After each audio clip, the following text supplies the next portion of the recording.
नमस्कार। आज हम एक स्रोत पर गहराई से बात करेंगे। ये कहानी है शापित मौनवन का रहस्य। हाँ, काफी दिलचस्प कहानी है ये। और लगता है हमारे सुनने वाले ये समझना चाहते हैं कि आजकल जो डरावनी कहानियां हैं उनमें टेक्नोलॉजी का क्या रोल है और कैसे कोई जगह माहौल ही एक किरदार बन जाता है। बिल्कुल। तो इसी नजरिए से देखते हैं इस कहानी को। हाँ, तो ये कहानी है उत्तरांचल के एक जंगल मौनवन की। और इसकी सबसे अजीब बात, जैसा आपने कहा, वहाँ का भयानक सन्नाटा है। मतलब कोई आवाज ही नहीं, न चिड़िया न जानवर, कुछ नहीं। एकदम पिन ड्रॉप साइलेंस जैसा। और गांव वाले क्या मानते हैं? उनका तो सीधा सा मानना है, जो इस जंगल में गया वो कभी वापस नहीं आया। रोंगटे खड़े करने वाली बात है। अच्छा, कहानी में 3 दोस्त हैं, अर्जुन, पायल और कबीर। हाँ, उनका एक YouTube चैनल है, द ट्रूथ अनसीन। और वो कंटेंट के लिए इस मौनवन में जाने का फैसला करते हैं। अर्जुन तो काफी जोश में है। हाँ, वो सोचता है मस्त कंटेंट मिलेगा। पर कबीर वो थोड़ा हिचकिचा रहा है। उसे लगता है कि वहां कुछ तो है। और जैसे ही वो जंगल में घुसते हैं चीजें गड़बड़ होने लगती हैं, है ना? बिल्कुल। उनका GPS काम करना बंद कर देता है, मोबाइल में कोई सिग्नल नहीं, दिशाएं भी जैसे धोखा देने लगती हैं। मतलब बाहरी दुनिया से एकदम कट गए वो। हाँ, और देखिए यहीं से वो मनोवैज्ञानिक दबाव शुरू होता है।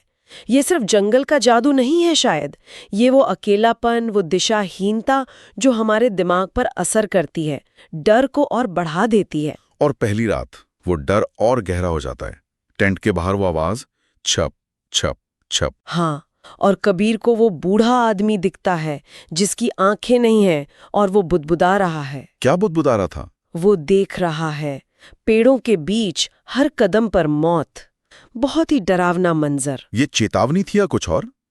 मतलब वो आदमी सच में था या सिर्फ कबीर का वहम? कहानी ये सवाल खुला छोड़ देती है और यही बात डर को और बढ़ाती है। क्या वो सच था या दिमाग का खेल? ये उस अज्ञात के डर को दिखाता है जो हम सबके अंदर कहीं ना कहीं होता है। फिर उन्हें वो एक टूटे मंदिर के नीचे सुरंग मिलती है। हाँ, और वहां दीवारों पर अजीब निशान और खून से लिखा है। क्या लिखा है? इस जंगल में ना सूरज उगता है, ना आत्मा मुक्त होती है। बाप रे, ये तो बहुत ही भयानक है। इसका क्या मतलब हो सकता है? ये पंक्तियां इशारा करती हैं कि वो जगह शायद प्राकृतिक नियमों से परे है। जैसे वहां समय का चक्र ही रुक गया हो, आत्माएं वहीं फंस गई हों। जैसे एक लूप में फंस गई हूं। हाँ, कुछ वैसा ही। ये एक तरह का कॉस्मिक हॉरर है जहां सामान्य नियम लागू ही नहीं होते। और फिर कहानी में टेक्नोलॉजी का एंगल आता है। कैमरा वो अचानक खुद चालू हो जाता है। हाँ, और वो रिकॉर्ड करता है कि पायल को कोई कोई अनदेखी ताकत घसीट कर ले जा रही है और उसकी चीखें वो उस भयानक सन्नाटे में जैसे खो जाती हैं। तो यहाँ कैमरा सिर्फ एक रिकॉर्डिंग डिवाइस नहीं रहा। बिल्कुल नहीं, वो कहानी का हिस्सा बन गया है, एक सक्रिय हिस्सा। ये फाउंड फुटेज जैसा है, पर शायद उससे भी ज्यादा। और अंत में ये और भी साफ हो जाता है ना? हाँ, जब सिर्फ अर्जुन और कबीर बचते हैं, जंगल उन्हें एक चक्रव्यूह जैसा लगने लगता है। रास्ते वही हैं, पर कहीं पहुंचाते नहीं। और फिर अर्जुन कैमरे की रिकॉर्डिंग देखता है, और वो क्या देखता है? आखिरी फ्रेम में वो खुद को कबीर को मारते हुए देखता है, और उसे याद भी नहीं कि उसने ऐसा कब किया। क्या मतलब?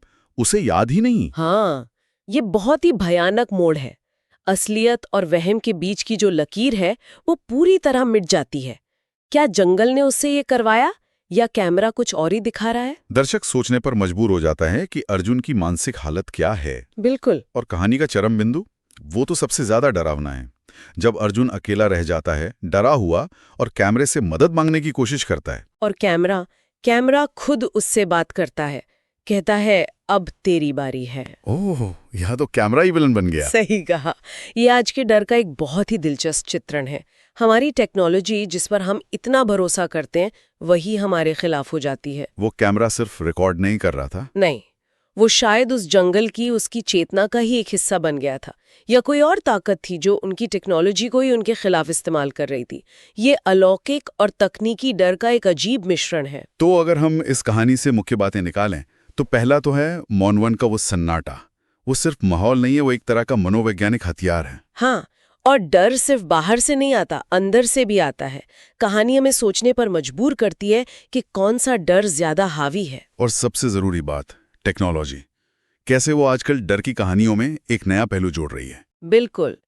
ये कहानी सिर्फ भूत प्रेत या जंगल के बारे में नहीं है, ये अज्ञात के खतरों, असलियत कितनी नाजुक हो सकती है और हमारी टेक्नोलॉजी के अनजाने नतीजों के बारे में सोचने पर मजबूर करती है। सवाल ये उठता है कि क्या हम जिन चीजों को बनाते हैं उन्हें सच में कंट्रोल करते हैं?